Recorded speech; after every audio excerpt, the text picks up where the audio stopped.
Kisah ini diambil dari pengalaman dua orang pemuda yang hendak mendaki ke Gunung Lempo Batang. Sebut saja namanya Aldi dan Samsul. Saat itu, keadaan belum terlalu gelap.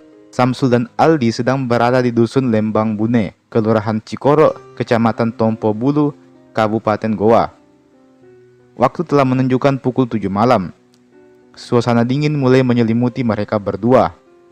Padahal saat itu mereka belum berada di puncak Gunung Lempo Batang. Namun udaranya sudah terasa sangat dingin. Gunung Lempo Batang sendiri memang dikenal sebagai salah satu gunung paling angker yang ada di Sulawesi Selatan. Gunung yang memiliki tinggi sekitar 2.874 mdpl ini mempunyai beberapa jalur pendakian yang bisa dilalui. Salah satunya adalah lewat jalur Lengkese dan Lembang Bune yang saat ini ditempati oleh Samsul dan Aldi. Akhirnya dimulailah pendakian mereka berdua malam itu.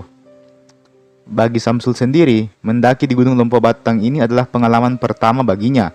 Dan karena tidak mau hal-hal di luar dugaan terjadi padanya, dia pun mengajak temannya yakni Aldi yang memang sudah beberapa kali menanjak di Gunung Lempo Batang ini. Keduanya memang ingin melepas penat dan berlibur. Olehnya itu dipilihlah Gunung Lempo Batang ini. Adapun alasan mengapa mereka ingin mendaki malam-malam adalah untuk sekedar memacu adrenalinnya saja. Sayangnya malam itu adrenalin mereka dipacu terlalu keras. Niat awalnya yang hanya ingin mendaki sambil menikmati sejuknya angin malam, mereka berdua justru diikuti oleh sesosok makhluk misterius. Saat berada di pos kedua sekitar 1378 mdpl, keduanya mulai mendengar ada sayup-sayup suara yang aneh. Pos kedua sendiri adalah batas akhir antara perkebunan milik warga dan hutan belantara. Atau dengan kata lain, apabila telah sampai ke pos kedua, maka itu artinya pendakian yang sebenarnya baru saja dimulai. Suasana malam hari itu memang sangatlah gelap. Cahaya bulan pun tidak terlalu kuat malam itu. Hanya lampu kepala saja yang menerangi pendakian Samsul dan Aldi pada malam itu. Suatu ketika, Samsul mendengar seperti ada langkah kaki yang sangat cepat melintas di sampingnya. Awalnya dia mengira kalau itu adalah Aldi. Namun saat dia menoleh ke samping, justru tidak ada satu orang pun di situ. Pasalnya, Aldi justru berada di belakangnya, karena Aldi membawa tas yang lebih besar dari Samsul. Tentu Samsul merasa heran. Lagi pula, bagaimana ceritanya ada orang yang bisa melangkah dengan begitu cepat di atas ketinggian seperti ini. Di saat sedang kebingungan sendiri, Samsul terus melanjutkan pendakiannya malam itu. Tak lama kemudian, suara-suara aneh kembali terdengar. Kali ini dia mendengar ada suara seperti orang tertawa di sampingnya. Spontan Samsul langsung berbalik. Namun lagi-lagi tidak ada siapapun di sampingnya. Aldi sendiri masih ada di belakang sambil berusaha mengejar Samsul. Tentu Samsul mulai merasa ketakutan. Mungkin adalah suatu kesalahan memilih untuk menanjak di malam hari. Meski begitu, Samsul dan Aldi sudah terlanjur menanjak malam itu. Mau tidak mau mereka tetap harus melanjutkan perjalanan. Keduanya pun masih terus mendaki. Hingga akhirnya, Samsul mendengar suara seperti sekelompok orang yang sedang mengobrol. Syukurlah, sepertinya ada rombongan lain yang berada di depan. Dengan sekuat tenaga, Samsul mengajak Aldi untuk mendaki lebih cepat dengan harapan mereka berdua bisa bergabung dengan kelompok pendaki yang ada di depan. Namun anehnya, setelah mendaki dengan cukup cepat, Samsul justru tidak mendapati satupun pendaki di depannya. Lalu suara apa barusan? Padahal terdengar jelas suara seperti beberapa orang yang sedang mengobrol di depan sana. Ah, sial. Samsul mulai keringat dingin. Dia tahu kalau saat ini dia sedang diganggu oleh makhluk halus yang menghuni gunung tersebut. Tak lama berselang, datanglah hembusan angin yang cukup kencang. Di antara sayup-sayup suara angin, Samsul seperti mendengar suara jeritan dan suara orang menangis. Spontan, bulu kuduk Samsul langsung merinding mendengar suara aneh itu. Apalagi pas Samsul bertanya ke Aldi, dan Aldi juga menjawab hal yang sama, bahwa sedari tadi dia memang mendengar seperti ada suara orang tertawa dan menangis. Hal tersebut makin membuat suasana semakin mencekam. Meskipun begitu, keduanya tetap melanjutkan pendakian mereka yang sudah terlanjur tersebut. Hingga akhirnya sampailah keduanya di pos ke-8. Mereka sendiri berencana untuk mendirikan tenda di pos ke-9. Dan tak terasa mereka berdua sudah semakin dekat dengan pos ke-9. Hanya perlu melewati sebuah bukit lagi dan mereka akan sampai ke pos ke-9. Meskipun begitu, angin malam itu bertiup dengan lumayan kencang Ditambah lagi, jalur pendakian yang cukup terjal membuat mereka lumayan harus ekstra hati-hati. Dikarenakan jalur yang lumayan terjal, keduanya pun memilih untuk beristirahat sejenak. Kala itu waktu menunjukkan pukul 1 malam. Keduanya tentu sudah sangat kepayahan. Ditambah lagi, suara orang ketawa, menjerit dan menangis kini semakin sering terdengar. Apalagi suaranya kali ini semakin terdengar nyata.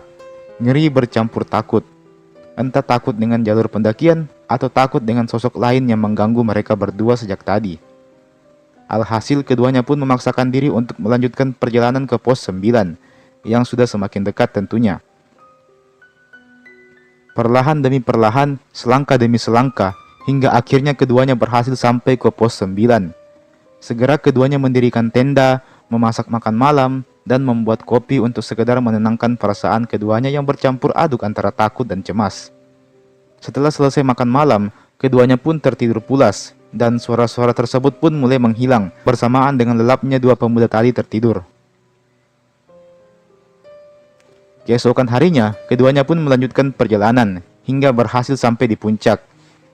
Bagi Samsul sendiri, pendakian kali ini adalah pendakian yang sangat berkesan, karena selain jalur pendakiannya yang sangat ekstrim, juga karena berbagai suara-suara misterius yang kerap kali dia dengar selama pendakian. Baginya, ini adalah pengalaman yang tak terlupakan. Bukannya takut karena diganggu makhluk halus, dia justru merasa semakin tertantang untuk mendaki gunung-gunung selanjutnya.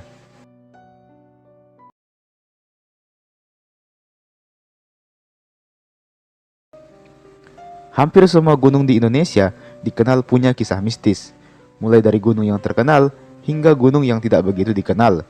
Di Sulawesi Selatan sendiri, terdapat 3 gunung yang sangat terkenal, yakni Gunung Latimojong, Gunung Lompo Batang, dan Gunung Bawah Karaeng. Gunung Bawah Karaeng sendiri tidak pernah kehabisan kisah-kisah mistis setiap tahunnya. Di antara sekian banyak kisah mistis yang dialami oleh para pendaki, salah satu yang paling terkenal adalah hantu Noni. Lalu, apa itu hantu Noni? Siapa dia dan bagaimana wujudnya? Apakah dia hantu yang menyeramkan? Menurut kesaksian warga setempat dan para pendaki, hantu Noni adalah hantu wanita berparas cantik yang suka bergentayangan di Gunung Bawah Karaeng. Menurut mitos yang tersebar di kalangan penduduk sekitar, hantu Noni ini kabarnya sering menampakkan diri pada saat bulan purnama tiba. Penduduk sendiri sering bercerita kepada para pendaki bahwa jika bulan purnama tiba, lalu angin berhembus dengan kencang dan terdengar suara lolongan anjing, maka sebaiknya kalian jangan mendaki atau keluar tenda. Karena bisa jadi pada saat itu, hantu Noni sedang berkeliaran di sekitar kalian. Tentu kalian tidak ingin bertemu dengannya, bukan? Nah, ternyata ada sebuah kisah di balik hadirnya hantu Noni ini. Menurut warga setempat, Alkisah dikabarkan kalau dulu hiduplah seorang wanita yang bernama Noni. Noni diceritakan adalah seorang wanita yang sangat gemar mendaki Gunung Bawah Karaeng bersama dengan kekasihnya. Noni diperkirakan hidup sekitar tahun 1970-an atau sekitar tahun 1980-an. Karena suka mendaki di Gunung Bawah Karaeng, maka hampir tiap pekan Noni pasti selalu mendaki di gunung tersebut. Memang pada masa itu belum ada banyak pendaki seperti sekarang ini. Bisa dibilang jumlah orang yang mendaki di Gunung Bawah Karaeng masih sangat sedikit. Dan Noni adalah salah satunya. Dikarenakan sudah sering mendaki di Gunung Bawah Karaeng, Noni pun lambat laun menjadi akrab dengan warga sekitar. Suatu ketika, Noni tiba-tiba turun dari kawasan Gunung Bawah Karaeng seorang diri. Lalu ia menuju ke pemukiman penduduk. Wajahnya pucat dan sesekali dia hanya melotot lalu kemudian terdiam secara tiba-tiba. Tentu warga sangat kaget dengan tingkah laku dan ekspresi Noni ini. Mengapa dia terlihat ketakutan? Mengapa wajahnya pucat pasi? Dan kenapa dia kadang-kadang melotot lalu kemudian terdiam begitu saja? Sungguh sifat yang sangat janggal. Pasalnya, selama ini Noni dikenal sebagai gadis yang ramah dan periang, serta terkesan banyak bicara. Lalu mengapa dia tiba-tiba berubah drastis seperti ini? Ternyata, apa yang warga lihat hari itu bukanlah Noni. Dalam artian, itu bukanlah Noni yang sering mereka temui saat sedang mendaki, melainkan itu adalah sosok arwah dari Noni itu sendiri. Ya, itu adalah arwah dari Noni yang bergentayangan. Mengapa demikian? Hal ini dikarenakan beberapa hari kemudian penduduk menemukan tubuh Noni yang tergantung di dahan sebuah pohon besar. Lokasi ditemukannya Noni tersebut tepat berada di pos ketiga Gunung Bawah Karaeng itu sendiri. Dan hingga saat ini masih menjadi misteri mengapa tubuh Noni bisa ditemukan di atas dahan pohon dalam keadaan tak bernyawa itu. Menurut kabar, hantu Noni ini amat berbeda dengan hantu lain pada umumnya. Kabarnya, hantu Noni ini adalah hantu yang baik dan suka membantu para pendaki. Umumnya para pendaki yang kesulitan seperti tersesat, kelelahan, atau kehabisan perbekalan. Biasanya mereka akan diikuti oleh hantu Noni tersebut. Bahkan ada cerita yang mengatakan bahwa hantu Noni kerap kali menemani para pendaki apabila hendak membuat makanan, mendirikan tenda, hingga menuntun pendaki yang tersesat itu sampai ke desa terdekat di kaki gunung. Mitos ini kian berkembang dari tahun ke tahun. Ada banyak kesaksian warga dan pendaki yang mengaku pernah bertemu dengan hantu Noni ini. Namun lagi-lagi kita belum dapat memastikan kebenarannya. Pasalnya, belum ada pembuktian secara konkret kalau hantu Noni itu memang benar-benar ada atau hanya mitos belaka. Kalau menurut saya sih, ada atau tidak adanya hantu Noni ini bukan menjadi perkara sebenarnya. Karena kita tentu tahu kalau setiap gunung punya kisah mistisnya masing-masing. Sulawesi Selatan adalah salah satu provinsi di Indonesia yang mempunyai banyak gunung. Di antara sekian banyak gunung yang ada, salah satu yang paling terkenal adalah Gunung Latimojong. Dan saya rasa setiap gunung pasti punya cerita mistisnya masing-masing. Pun halnya dengan Gunung Latimojong yang konon katanya adalah tempat tinggal dari hantu Popo. Menurut kesaksian warga, hantu Popo sendiri adalah sejenis makhluk halus yang berwujud manusia dan dapat terbang. Dan salah satu ciri makhluk halus tersebut adalah memiliki mata berwarna merah menyala. Banyak pendaki beranggapan bahwa hantu Popo ini sering menculik para pendaki pada malam hari. Olehnya itu, para pendaki apabila akan mendaki Gunung Latimojong selalu dihimbau agar selalu waspada dan berhati-hati apabila di tengah pendakian nanti tiba-tiba mendengar suara seperti pok, pok, pok yang berulang-ulang, karena seperti itulah bunyi yang biasa dikeluarkan oleh hantu Popo tersebut. Konon kabarnya, kalau Gunung Latimojong ini adalah tempat berkumpulnya para hantu Popo. Dan dikabarkan kalau Gunung Latimojong ini juga ditinggali oleh raja dan ratu dari hantu Popo. Menurut kesaksian salah satu tokoh masyarakat setempat yang bernama Haberullah, mengungkapkan bahwa sebelum hantu Popo keluar untuk mencari mangsa, mereka terlebih dahulu harus meminta izin ke Gunung Latimojong tersebut. Jika mereka tidak meminta izin, maka mereka akan terkena musibah. Salah satunya adalah dijatuhkan atau dikalahkan oleh manusia yang punya ilmu hitam. Demikian ujar pria berusia 62 tahun tersebut. Lebih lanjut, Haberullah mengatakan bahwa hantu Popo ini kerap kali hinggap di atas pohon atau di atap rumah dan sesekali mereka mengeluarkan suara pok, pok, pok. Kalau suara yang dikeluarkannya keras, maka itu artinya dia masih jauh.